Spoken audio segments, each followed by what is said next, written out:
صحبه أجمعين. حضرات السيدات والسادة رجال ونساء الصحافة، نبدأ كما جرت العادة بتقديم أو بتلاوة البلاغ الصحفي. انعقد يومه الخميس 23 شوال 1445 الموافق ل2 ماي 2024 مجلس للحكومة برئاسة السيد عزيز أخنوش خصص للتداول في عدد من مشاريع النصوص القانونية. وفي بداية أشغال هذا الاجتماع تداول مجلس الحكومة وصادق على مشروع القانون رقم 22/24 بتغيير وتتميم القانون رقم 47/18 المتعلق بإصلاح المراكز الجهوية للاستثمار وبإحداث اللجان الجهوية الموحدة للاستثمار، أخذاً بعين الاعتبار الملاحظات المثارة. قدمه السيد محسن جازولي الوزير المنتدب لدى رئيس الحكومة المكلف بالاستثمار والالتقائية وتقييم السياسات العمومية. ويندرج هذا المشروع في إطار مواصلة إصلاح المراكز الجهوية للاستثمار تنفيذاً للتوجيهات الملكية السامية لصاحب الجلالة الملك محمد السادس نصره الله بمناسبة خطاب العرش بتاريخ 29 يوليوز 2018. ادعى جلالته حفظه الله من خلاله إلى تفعيل إصلاح المراكز الجهوية للاستثمار وتمكينها من الصلاحيات اللازمة للقيام بدورها. وقد مكن الإصلاح الذي شهدته المراكز الجهوية للاستثمار بعد صدور القانون رقم 47/18 والمرسوم المتخذ لتطبيقه من إحداث تحول عميق في مقاربة الاستثمار على الصعيد الترابي، حيث رسخ دور هذه المراكز باعتبارها فاعلا رائدا في دعم الاستثمار واستقطابه، وفي الترويج للمؤهلات الاقتصادية ولفرص الاستثمار بجهات المملكة، وفي تعزيز جاذبية مجالها الترابي. ويهدف مشروع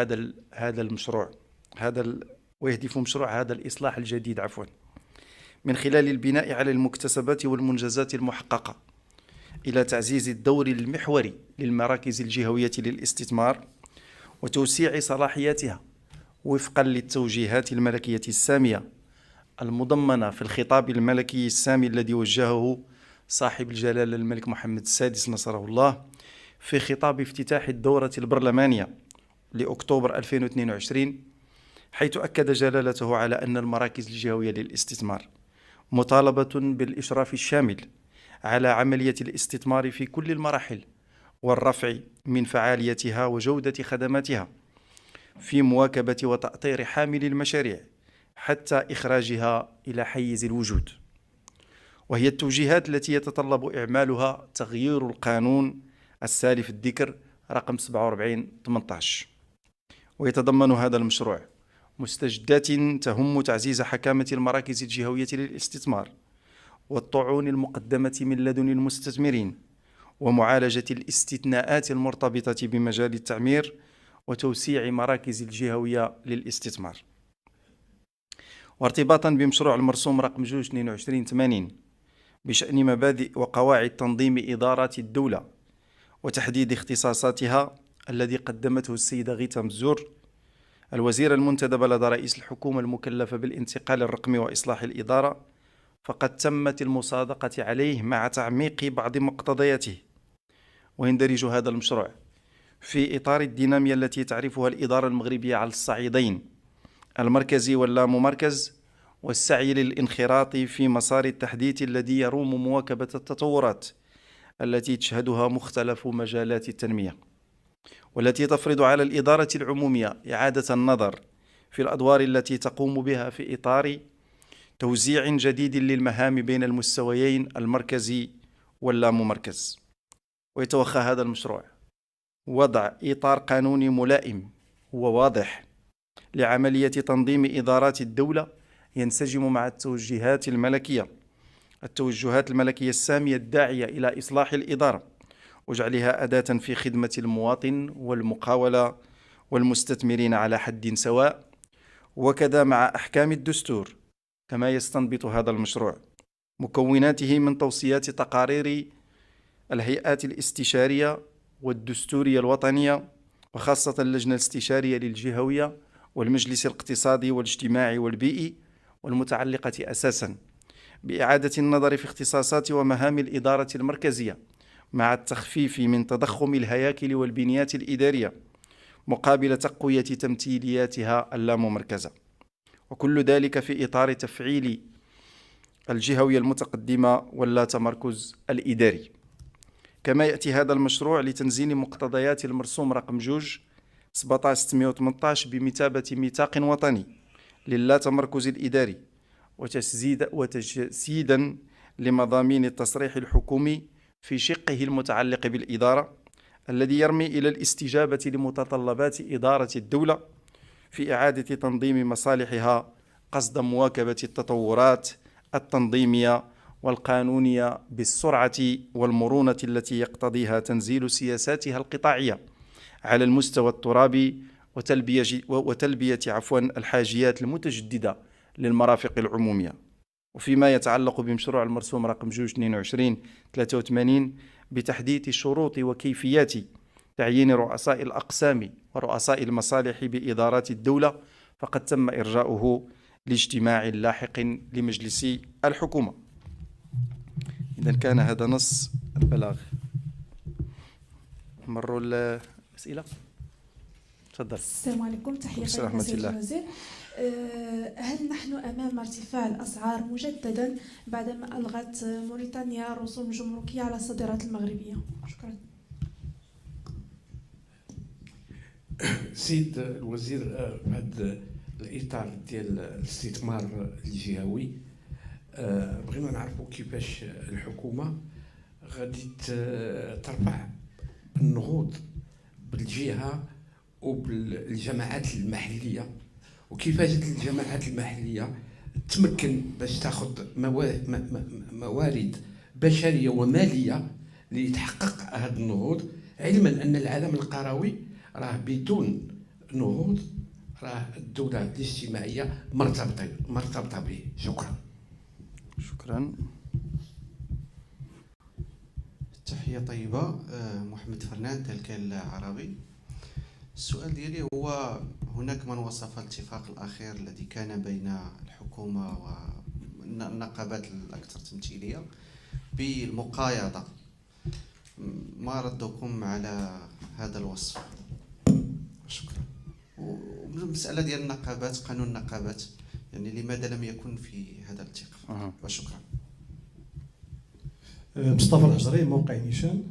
علاقة بالحوار الاجتماعي، لوحظ تغييب تام لملف المتقاعدين، يعني هناك أكثر من 1.4 مليون متقاعد في المغرب. هل هناك من زيادتهم المعاشات المتعاقدين؟ ثانيا، اليوم النقابة الوطنية للصحافة تتهم جهات حكومية ومؤسسات منتخبة بأنها مستمرة في جر الصحفيين للمحاكم لإسكاتهم. هل من تعليق؟ السلام عليكم. مريم الحمداوي من موقع بلادنا 24.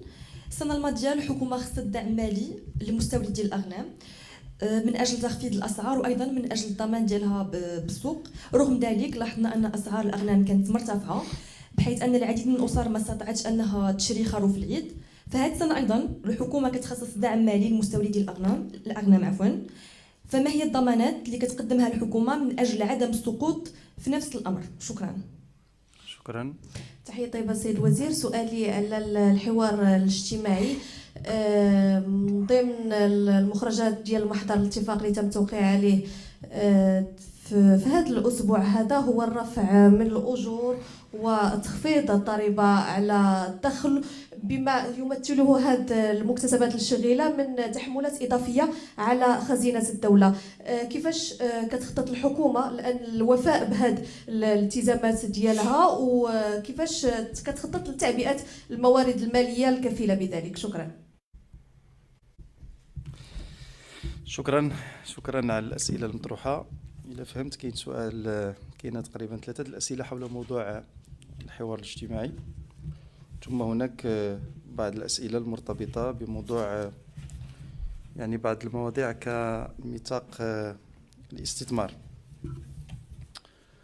فبخصوص الموضوع ديال الحوار الاجتماعي، بما أنه أخذ نصيب الأسد من مختلف الأسئلة التي طرحت، بالفعل الحكومة وقعت على اتفاق مهم جدا مع النقابات، هو اتفاق غير مسبوق بالنظر لقيمته المالية، وأيضا هو غير مسبوق لأنه خرج من منطق الحوار الاجتماعي في صيغته السابقة إلى منطق جديد. هذا المنطق الجديد كيندرج في التوجيهات ديال جلالة الملك حفظه الله، لأن هذه الجولة الجديدة ديال الحوار الاجتماعي هي جولة تندرج في إطار بناء المشروع الاجتماعي الذي أراده جلالة الملك. فخرجنا من المنطق السابق ديال الاجتماع غداة فاتح ماي تكلموا فيه تقنيا، ثم نترك الأمور يعني إلى ملتقى قادم في السنة الموالية. إذن أول شيء قامت به هذه الحكومة في إطار هذا المشروع الاجتماعي الذي يريده جلالة الملك هو مأسسة الحوار الاجتماعي. والمأسسة تعني ما تعنيه. أولا كنتلاقاو كل 6 شهور مع النقابات، لا نلتقي فقط لمناقشة القضايا التقنية ولكن لمناقشة الإصلاحات. فمن يقول المقايضة لم يفهم المأسسة، مازال ما فهمش المأسسة، لأنه الإصلاحات اللي قامت بها هذه الحكومة منذ أن نصبها جلالة الملك تقوم بالإصلاح مع النقابات، ولكن لكل إصلاح كلفة. الكلفة هي أنه الرفع من يعني الإمكانيات اللي نقدروا نوجهها لهذه الموارد البشرية لكي تواكب هذه. إذن هذه هي الثقافة الجديدة التي أرستها هذه الحكومة. في مأسسة الحوار الاجتماعي هناك نقاش يتجاوز الأرقام ويصل إلى الإصلاح، مرتبط بقضايا كبيرة جدا تأجل إصلاحها في بلادنا. فقلت هذا المشروع الاجتماعي الذي يرعاه جلالة الملك انطلق أولا بالدولة الاجتماعية اللي فيها 2 العناوين أساسية. ما تحسوش بأنني أتكلم حول موضوع لا علاقة له لا، رحنا باقي في الدولة الاجتماعية في البناء المؤسساتي ديالها. بدينا بالدعم الاجتماعي للطبقات المعوزة، قبل منه التغطية الصحية، ثم مشينا في مستوى تالي نحو إقرار واحد الإمكانيات مالية مهمة جدا لفائدة الطبقات المتوسطة، والتي ما فتئتم تطرحون هذه الأسئلة داخل هذه القاعة وطرحتم هذا السؤال غير ما مرة. فالبناء هو بناء طالع بشكل متدرج. بدينا أولا بالدولة الاجتماعية في الطبقات ديالها، الناس اللي محتاجين التغطية الصحية المتضامن. تم إقرار تغطية صحية لجميع المواطنين المغاربة الذين كانوا يزاولون بعض المهام الغير الأجراء. انتهينا من هذا الموضوع، مرينا للموضوع الثاني هو إقرار تعويضات عائلية مباشرة للأشخاص الموجودين في وضعية هشاشة أو الأطفال اللي في وضع تم دروس أو غير تم دروس مع عائلات ديالهم. ثم مشينا للمستوى الثالث الآن اللي فيه هذا الفضاء الجديد اللي هو الفضاء ديال الحوار الاجتماعي. إذا المؤسسة الحوار الاجتماعي كانت مكسبا مهما جدا للجلوس ومناقشة هذه القضايا مرة كل 6 أشهر. معالجة بعض القضايا التي تهم الهشاشة أنا تكلمت عليها، الدعم الاجتماعي. معالجة وضعيات الشغيلة، 4.2 مليون مستفيد من هذا الحوار الاجتماعي، 1.2 في القطاع العام و3 مليون في القطاع الخاص. عبر ايش؟ عبر إقرار زيادة عامة في الأجور 1000 درهم عبر الشطرين، القسط الأول فاتح يوليوز 2024 والقسط الثاني فاتح يوليوز 2025. الزيادة العامة في السميق وفي السماق. منين غتاخدوا السميق والسماق منذ أن تم تنصيب هذه الحكومة غتلقاو السميق تزاد ب20% والسماق تزاد ب25%. السميق الآن ديال بلادنا في القارة الإفريقية رحنا في مراتب جد جد جد متقدمة. إلا ما خانتنيش الذاكرة يمكن حنا الثانيين على الصعيد الإفريقي مقارنة مع مجموعة من الدول. هذا مجهود كبير قامت به هذه الحكومة. ثم كاين واللي هو مهم جدا هو تخفيض الضريبة على الدخل، واللي غادي تهم جميع الشرائح، كل واحد حسب الشريحة اللي راه هو موجود فيها. فهذا غادي نرفعوا من الهامش الإعفاء من 30,000 درهم ل 40,000 درهم، وغادي يولي 6,000 درهم كأجر معفية من أي ضريبة، بمعنى لا يؤدي أي ضريبة. إذن الطبقات الموجودة متدنية لا تؤدي أي ضريبة، والطبقات اللي هي في واحد المستوى مرتفع طبعا تؤدي واحد الضريبة باش نضمنوا واحد ما يمكن أن نصطلح عليه بالعدالة المجالية. طبعا خلينا الهوامش المرتبطة بالتحملات العائلية خاصة الأجراء اللي عندهم أطفال، حيث رفعنا من الكلفة ديال التحمل العائلي من 360 درهم إلى 500 درهم، بمعنى ملي كنرفعوا هذه الكلفة ديال التحمل تنعفيوها هي الأخرى من هذه الضريبة على الدخل. إذن هذه القضايا كلها هي مهمة جدا من الناحية المالية، لكن هي أيضا مفيدة لإقرار إصلاحات مهمة. أولا باش نجاوب على واحد السؤال ديال أننا عندنا واحد النسب ديال الارتفاع ديال تكاليف الحياة، وخص الأجراء والموظفين تكون عندهم إمكانيات باش يقدروا يواجهوا هذه الارتفاعات هذه. وثانيا لأنه الدولة الاجتماعية لكي تكون دولة اجتماعية ماشي فقط تهتم بفئة دون أخرى، يجب أن تكون هناك واحد العدالة على مستوى تحسين الأجور، وهذا الشيء كله إن شاء الله غادي يرجع على بلادنا بالخير، خاصة في الطلب الداخلي وفي جملة من القضايا. هذا بخصوص الحوار الاجتماعي. بل الآن الحوار الاجتماعي جات بعض العناوين، لأنه عاود ما غنجلسوش مع النقابات باش نتكلموا على الدخل وعلى الأجرة ونخليوا القضايا الأخرى اللي هي مهمة واللي كنعرفوا بأنها تحتاج إلى إصلاح عاجل وفي طليعتها تقاعد. لا بد الحكومة أن تباشر هذه الإصلاحات. الحكومة هي عندها جوج الخيارات في الموضوع ديال التقاعد: إما أن تباشر الإصلاح بشكل شجاع وبشكل مشترك مع النقابات ونوضع السيناريوهات الممكنة، وبدات بعض الملامح اللي تم الاتفاق عليها عبر إقرار قطبين عمومي وخاص، وإما نأجلوا هذه الإصلاحات هذه. لكن من سوف يتحمل كلفة التأجيل؟ احنا إلا عملنا الإصلاح نعرفوا شكون يتحمل كلفة الإصلاح، لكن إلا عملنا التأجيل من سوف يتحمل كلفة التأجيل؟ أنا أعتقد هذه الإصلاحات في هذا الجو من المسؤولية والصراحة تمكننا من أن نعالج ملفات مرتبطة بأجيال وأجيال وبالحق ديالهم في هذا التقاعد. نفس الشيء بالنسبة لقانون الإضراب اللي تأجل. الأسبوع الماضي أنا تكلمت على هذا الموضوع هذا، قلت بأنه المفروض أن يخرج في الولاية الأولى بعد المصادقة على الدستور وبعدها. فنحن اليوم في الولاية الثالثة. والإضراب ملي كنقولوا قانون الإضراب، راه الإضراب هو حق دستوري، ولكن يجب أن ننظمه، يجب أن ينظم. وطبعا لا يمكن أن تنظمه الحكومة بوحدها، تحتاج إلى أن تجلس مع النقابات وأن تستمع إلى تصوراتهم حول هذه الموضوع. وطبعا البرلمان هو الآخر مدعو للانخراط في هذا النقاش، خاصة أن هذه القوانين سوف تتم المصادقة عليها في هذا المستوى. من يقول هذا الكلام لم يفهم مأسسة الحوار الاجتماعي، ويحتاج إلى كثير من الوقت لكي يفهم. فدابا بغض النظر على الأرقام، بغض النظر على 1000 درهم وكذا، 1000 درهم مهمة، لكن يجب أن ننظر إلى عمق الأشياء، يجب أن ننظر إلى التحول الذي وقع في هذا الموضوع هذا ديال الدولة الاجتماعية.